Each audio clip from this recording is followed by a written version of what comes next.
Hello, I'm attorney Vince Davis. Today we're discussing your fundamental rights as a tenant in California. With nearly 40 years of experience, I've seen how complex these laws can be, and it's my goal to help you navigate them. We'll start with the implied warranty of habitability. This is a legal standard every rental property must meet. Under Civil Code Section 1941.1, your home must have effective weatherproofing, functional plumbing, and safe gas facilities. It also requires reliable hot and cold water, adequate heating, and common areas kept free from vermin and pests. If these standards aren't met, the law provides you with several powerful remedies to ensure your home is safe. One option is the repair and deduct remedy. You can hire a licensed professional to fix a major issue and deduct the cost. There are limits. The cost cannot exceed 1 month's rent, and you can only use this twice in any 12-month period. Another remedy is withholding rent.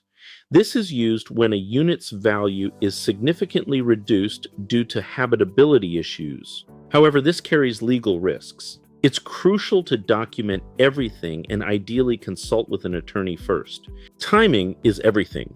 Emergencies like gas leaks or sewage backups require a response within 24 hours. Urgent issues like a persistent roof leak or no hot water should be addressed within 3 to 7 days.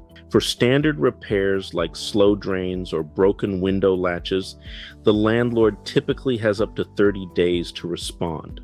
Delay, not the defect itself, often creates the legal exposure for landlords. Always document your repair requests.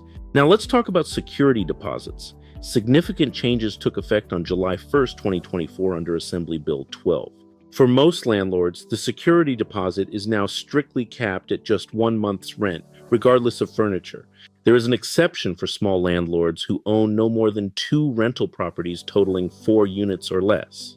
But even for small landlords, this exception doesn't apply if the tenant is a member of the military service. Landlords must also provide photographic evidence of the unit's condition to justify any deductions from your deposit.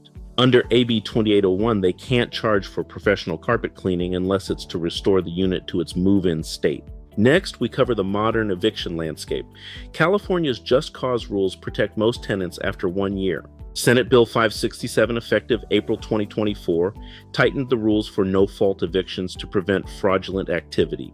If a landlord evicts for an owner move-in, they or a family member must move in within 90 days of your departure. They must reside there for at least 12 consecutive months. If not, you must be offered the unit back at the same rent.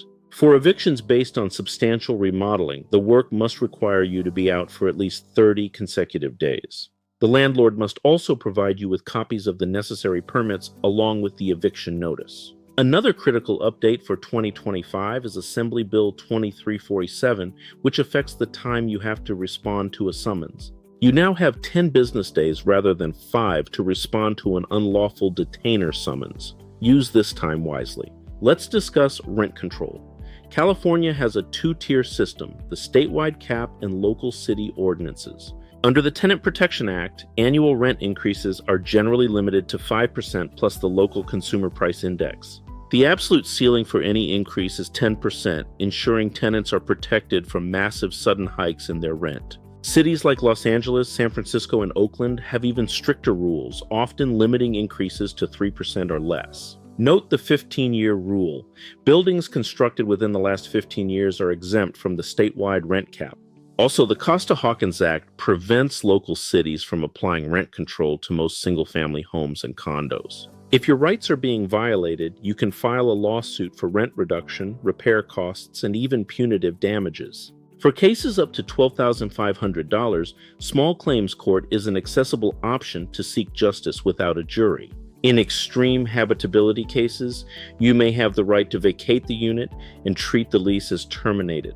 This is a significant step. Ending a lease early can lead to legal disputes, so it must be handled with care. Starting April 2025, larger buildings must offer the option to have your on-time rent payments reported to credit bureaus. Landlords must also generally allow you to store certified e-bikes and scooters in your unit for modern convenience.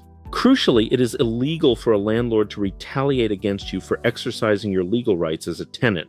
They cannot raise your rent, decrease services, or threaten eviction simply because you complained about habitability. California law is designed to protect you, but these protections are only effective if you know how to use them. As the laws continue to evolve in Sacramento, staying informed is your best defense against unfair treatment. If you're facing an eviction, a security deposit dispute, or an uninhabitable home, you don't have to face it alone.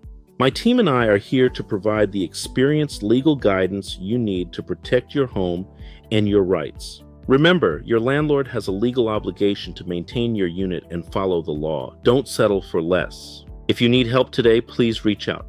We are ready to listen to your story and fight for your interests. Thank you for watching. Stay safe, stay informed, and remember your rights as a California tenant. Call us at 888-888-6582. That's 888-888-6582. We look forward to helping you.